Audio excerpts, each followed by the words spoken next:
All right, well, let's rock and roll. Hello, and welcome to the Rock Metal Podcast. I am your host, John Harris. Today on the Rock Metal Podcast, we have SOMBRIA, and they have a new album called Chirografon Day, which was released on November 27th via Inverse Records. Right now, I'm being joined by Dimi to share some more information about this amazing release, what the band has got going on, what they've been up to, as well as a couple of tracks off of the album. So, Dimi, welcome to the show. Hello, John. How are you? Thank you for having me. It's a pleasure to meet you. Absolutely great to have you on. I dig what you guys are doing. Now, I guess one of the big questions I have for you is this record is being released towards the end of the year of 2020. Was that always the case? Was that the plan? Or has the COVID situation changed some of SOMBRIA's plans this year? Well, SOMBRIA started, let's say, on 2019. Well, it's been an ongoing, actually, project because we have thought about it for a long time.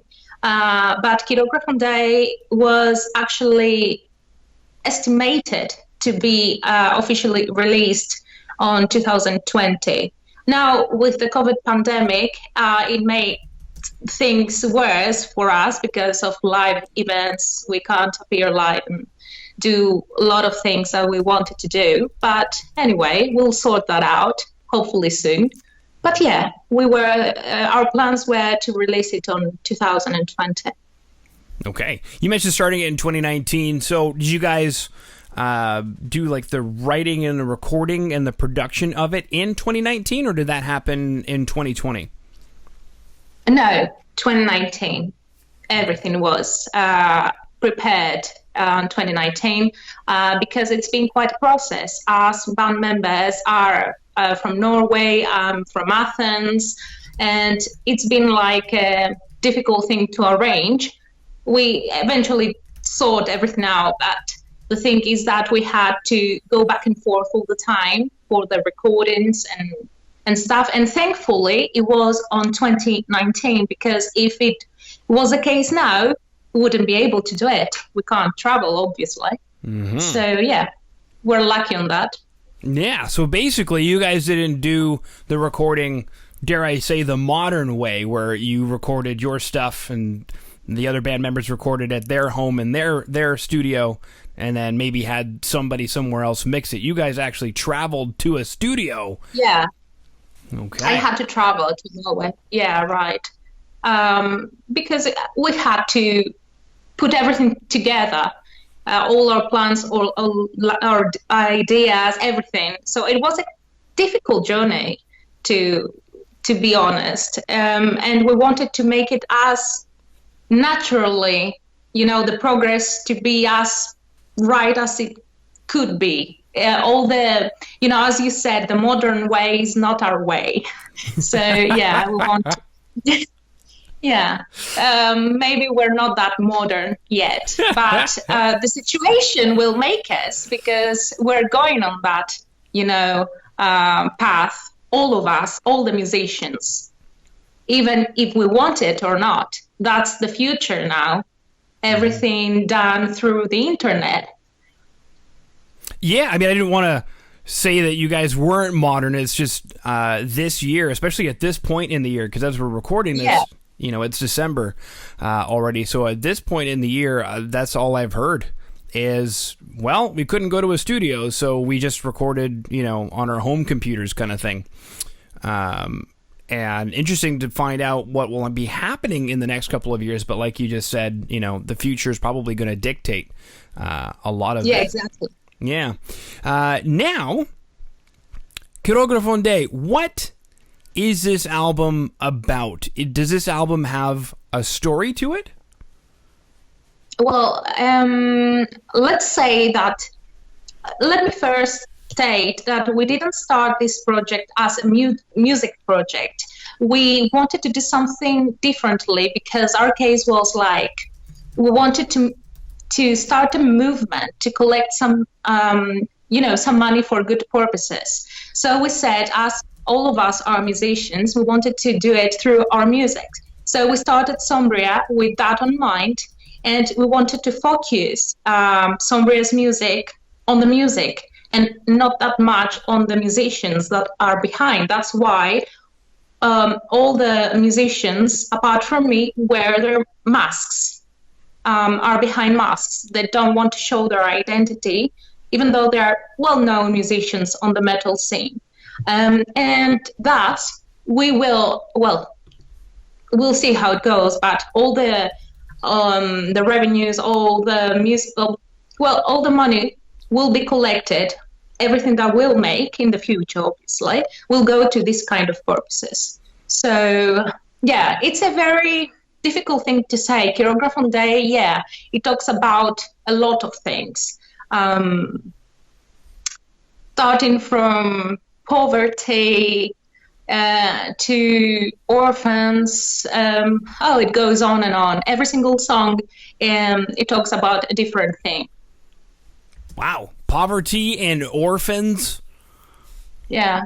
Jeez. Yeah. Wow. Every single song is different. So, yeah, in its own way. Well, obviously, when you listen to it, it's a very gothic, emotional, because that's what it is, a very emotional project. And that's why we want to make people notice that when talking about poverty, about very social issues that we are concerned about. Mm-hmm. Well, yeah, they're very somber issues, you could say. Yeah. Beautiful. Now, Sombria issues. Mm-hmm. Sorry. Yeah, somber issues are very somber issues. Sombria issues, right? Yeah. Yeah. Yeah, you can say that. Mm-hmm. Cool. Now, or I guess maybe not so cool, is going back to this year, does this album then resonate maybe more with you guys in terms of poverty that has risen during this time? Orphans, has risen during this time? Yeah. Yeah, definitely. And we didn't connect it with this whole COVID situation, but definitely it's going to be a big theme. I don't know, maybe for the next album, but yeah, it actually matches our music style at the moment. Well, I didn't even think about it, but there are more orphans. People made orphans this year, which is a sad thought. It is. Now, I'm seeing here that it looks like you did the artwork. Is that correct? Yeah, that's right. I take all, I'm responsible for the photo shoots. I directing at least the photo shoots and artworks and all the, the artwork in general of the band. What were you going for as far as this artwork is concerned? Who is this person that we're looking at? Is this somebody from one of the songs? Well, that's me, first of all. And secondly, what it wants to say, or the artwork means, it's actually a way to conceal the pain, because, let's be honest, it's a very nostalgic, melancholic our music. So the album, the artwork had to be on that path.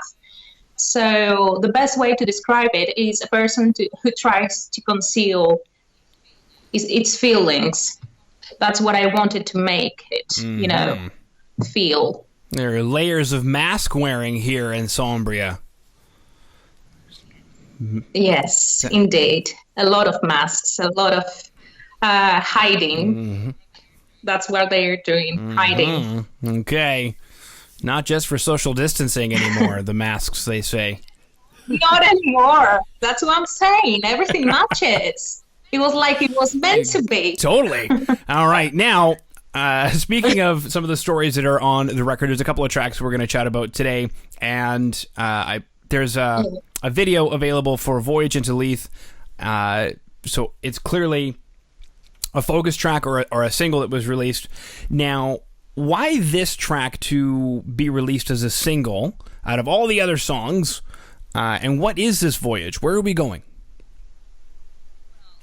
Well, Voyage was the first song which was written when we started, the whole this whole project. And well, what it tries to say, well, I believe Voyage, along with Black December, is the epitome of what we're trying to show to the world. It's just what it defines us best. Um, Voyage is actually a voyage into somebody's feelings, into a voyage of a person's life, a person that has lived through so many things. That's what it talks, of course. All the feelings that somebody can experience. It's weird. Sometimes I really cannot explain the songs because there are so many emotions, so many characteristics that I leave behind and I shouldn't. But mainly it's because we started with Voyage. That was our first song, and it means a lot to us. And so that's why we wanted to have it as a single, because it wasn't our purpose to release two singles. We wanted to have, the whole album altogether released. But, well, the whole situation with the COVID thing led us to that. So, yeah, that's Okay. what it is. You said it was the first song that was written. Did that set the tone for the record? Like, did you guys look at that song? Yeah. Yeah. Yes. Yeah, you could say that. Yeah, it just was like our stepping stone, let's say, where it led us to the rest of the songs. Okay. Now, was it consciously written? Like, did you guys say, we're going to get together, we're going to do this project, let's write a song, and then we have Voyage into Lethe? Or did somebody come together with this song and you guys thought, this could go somewhere, let's start something? Well, because mainly this project was started by me and Raven 7, that's its nickname for Sombria's purposes.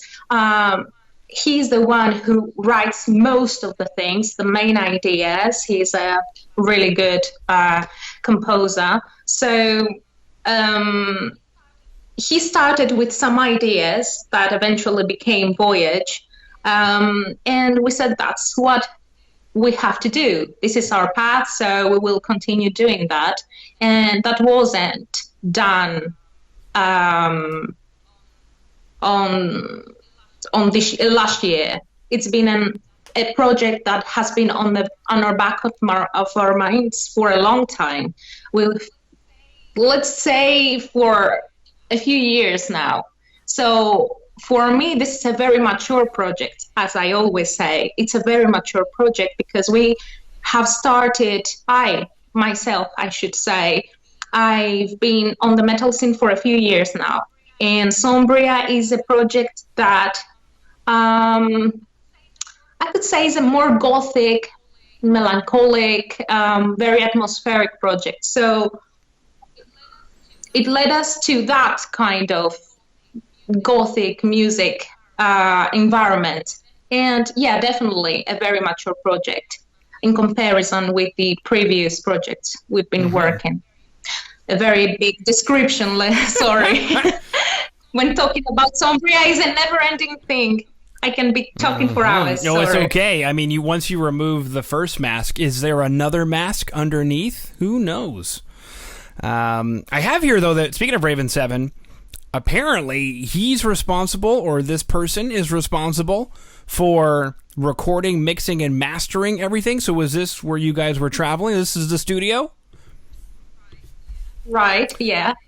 That Okay. is. How did the whole thing come to be then, I guess? Was it just that was the studio you guys wanted to go to? It was cheaper to have somebody in the band do it? I guess I'm curious what sort of direction having Raven 7 do everything. No, we wanted to do it all by ourselves because we've been working with, I have worked with many people, big names like the Fascination Studios in Sweden and it's been like a difficult process when many people, try to work your music. You just don't end up with the results you firstly wanted. So we said that we want to do it by ourselves. And of course, Raven is a very experienced musician and does many kinds of productions. So he definitely knew what he was going for. And of course, a very important thing to say is that we have the huge help of Nikos Palivos, who is my previous band member. Well, we had Celestia, our previous band, together. So he helped us with this project as well, a lot. Okay. We had quite a lot of help in general. Well, that's good. A lot of help goes into these kinds of things. Yeah, definitely. Perfect. Okay, so the other thing you mentioned was Black December, which is where we are now, in Black December, quite literally. You mentioned it was also, what's the word I'm looking for? Emblematic, the epitome of what it was that you guys were looking to do. I know you said it's hard to chat about what these songs are about, but I'm curious, what before the coronavirus December was Black December? I mean, 2019 December wasn't that black, was it? What happened? It wasn't. Yeah, that's what I'm saying. It was meant to be. Black December. Yeah, it was the second song, and it wasn't released as a single, let me tell you, because Sarcophagus of Roses was the second single. But for me, my favorite song of the album is Black December because it's a very emotional song, but it just has this something when you hear, music and just keeps on your mind, on and on and on. And I never liked listening to my music. It's like when you sing, you don't want to see yourself singing or something like that. Every single time I listen to Black December is something different. It's something like, I don't know. I honestly, I can't put it into words. That's why I'm saying it's a very mature project, because I came to this point where I say that, yes, I like what I do. I'm I'm on the path that I have always searched to be.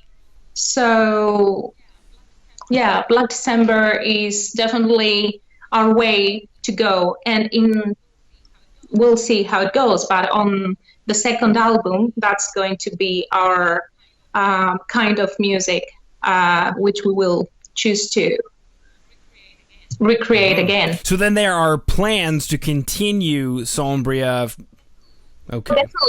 Definitely. And very soon, let me tell you, I haven't said that on any other interview, but yeah, our plans are to release a second album quite soon. Okay. So, yeah, many ideas, let's say, many ideas. Our only issue is that I can't visit Norway. So at the moment, we're a bit, inside four walls all the time. We can't do much. That made me think of Nevermore. Nevermore has a song, I think. Nevermore. Yeah, that's what I'm saying. From there, I remind. Beautiful. Yeah. Termination proclamation, baby. Here we go. Okay. Now, we've chatted about Voyage into Lethe. We've chatted about Black December. We've chatted about the album, Choreographone Day. We've chatted about how you are. We haven't chatted about, I don't know, do you like pizza? What your favorite kind of pizza is? How are you? How am I? I'm doing well. I would say I'm... Yeah.